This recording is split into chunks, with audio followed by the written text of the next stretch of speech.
Hey, Matt Tessero here. I realize we've not worked together as a group, especially over this weird internet medium.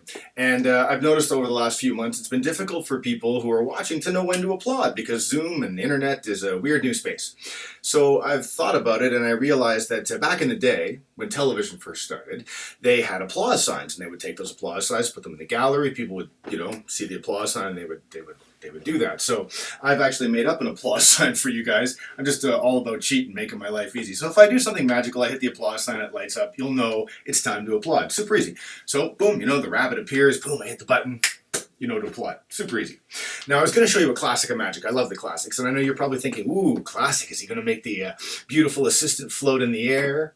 Or is he going to make the assistant saw in half and then clean up the blood and get rid of the body parts? All those classics you've read about and probably seen on A&E and other murder shows.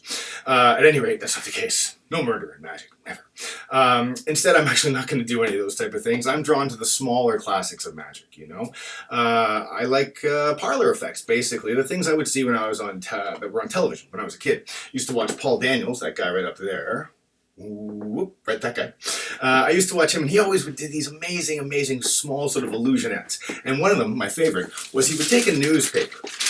Now, I know what you're thinking. You're thinking, hey, man, you're just going to take this newspaper, rip it up, tear it, and restore it. That's true. That is a classic of magic, but it's not the classic that I'm going to show you right now.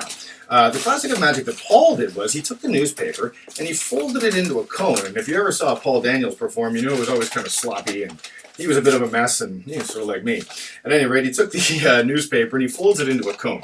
And then he took a jug of milk and he poured the milk into the cone, and then he made the milk vanish. Now, it turns out I find out that is a classic of magic, but I am violently lactose intolerant. I can't stand it. I won't have it in the house. I don't even like the smell of it. So I'm not keen to use the milk. I can't have it. So instead, I just thought I'd use some Gatorade instead, make it easier. And then I don't have to worry about any outbreaks. So as I say, Paul would take the newspaper and he would pour some milk, or in this case Gatorade, I suppose, into the cone.